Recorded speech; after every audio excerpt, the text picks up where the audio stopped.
Seated self-defense, or how to defend yourself from a seated position. That's the topic of this video. So let's begin. First, it's important to maintain awareness. Stay alert and awareness of your surroundings, especially if you're seated in a public area. Awareness is the first line of defense. Now, if your intuition or your awareness senses a potential threat from one or more people, it's important for you to get up and leave and not to stay seated. How do you get up and leave? Depending on the distance. If there is distance between you and that potential threat, then you may make believe that you're late for an appointment. Look at your watch and then you leave. It may be you start texting, you continue to text and you leave. It may be you're drinking a hot or cold liquid, you continue to do so and you leave. Maybe eating a sandwich, continue to do so and you leave. Maybe you're reading a book, you close that book and then you leave. And you do this without making any eye contact, but maintaining awareness.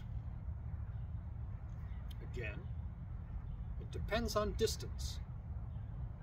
If this potential aggressor is closer, if I go to get up and he's already, or this person's aggressor is already in my personal space, I go to get up, either going to push me back down into a seated position or hit me and knock me back into a seated position. So it's important how you get up. If I'm leaning forward, as I am now, my forearms are on my thighs. When I go to get up, I do not want to present my head to the aggressor. If I do so, I'm leaving myself open to get punched, kicked, kneed, etc. So what you need to do is, instead of going forward to get up, you stand straight up. Now, I can sidestep and go to the right, or I stand straight up, I sidestep and go to the left, or run, depending on the situation. Another one, position your feet. Now, because of the camera, you can't see get a good clear shot of my legs, but I can step back with my right leg up on the ball of the back foot, or I can step back with my left leg up on the ball of the back foot to position myself to sprint or run, depending on what escape route I have available to me.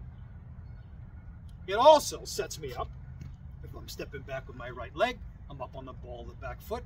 If I go to stand as my aggressor is coming forward, I can do so and be in a fighting position with my hands in a defensive position.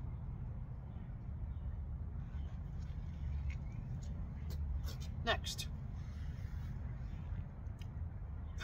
using the environment or improvised weapons. It's important that if you sense a potential threat from an aggressor, to look for what you have available to you. What object is close to you. Now, if you have those drinks, like I was talking, hot or cold liquid, you could use that, throw it into their face. If you have a book, you could use that, throw it into their face, or you could even hit them. It could be you have pocket change. Reach into your pocket, into your coat pocket or your pants pocket, and get that change ready to throw. Sure, it could be some people carry sand or dirt in their pocket. Get it ready. It works. Remember, this is not a sparring match. This is about survival, whatever it takes.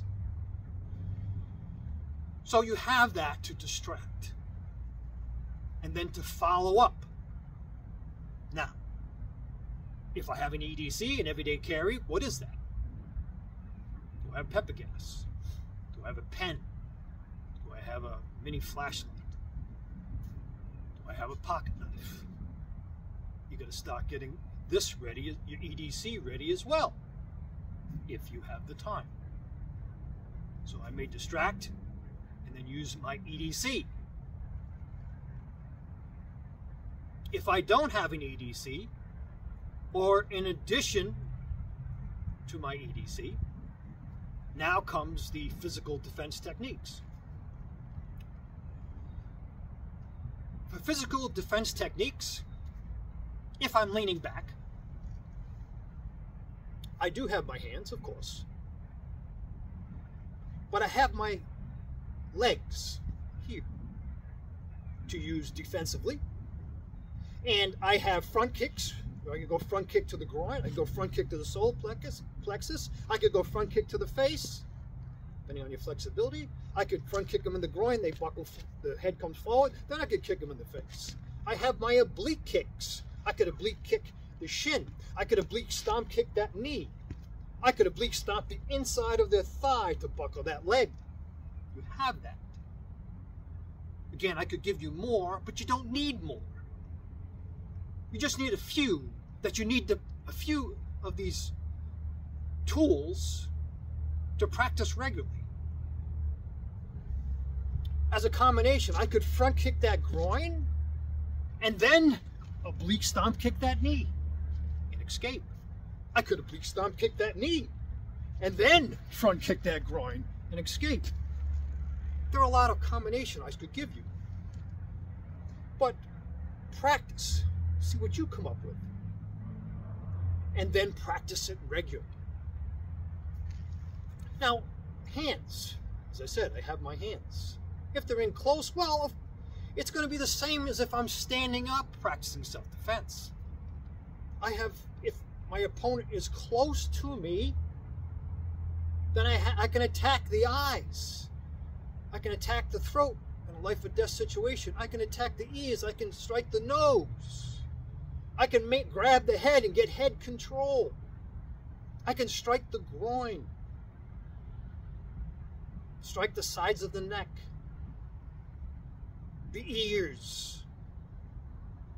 All of this is going to be available to me if they're in close. Now, if I'm leaning forward, things change a little bit because of the position of my spine. So now it's not going to be kicks. I could kick, but I have to change my position. So, what do you have available to you? Groin could be there. You could punch that groin. You could backhand that groin. And then as they buckle, grab a hold of that head. And now you can strike with your hand. You can strike with your elbows. It's going to be available to you. You can claw, etc. Blocking or defending yourself if they're striking you. That's next. If you're in a crowded area and the opponent is able to get into your personal space and grab a hold of you or strike you, you can use your tight covers to defend and then go on the attack. You could use your wide covers, a wide cover, defend, and then go on the attack, going forward. Keep it simple. Use basics. And I could give you much here. But what I'm trying to do is just give you some ideas. I'm sharing with you some seated self-defense strategies from the full circle fighting system. What's important is, if they're striking you, is not to cover up and just take the strikes and then fall to your sides.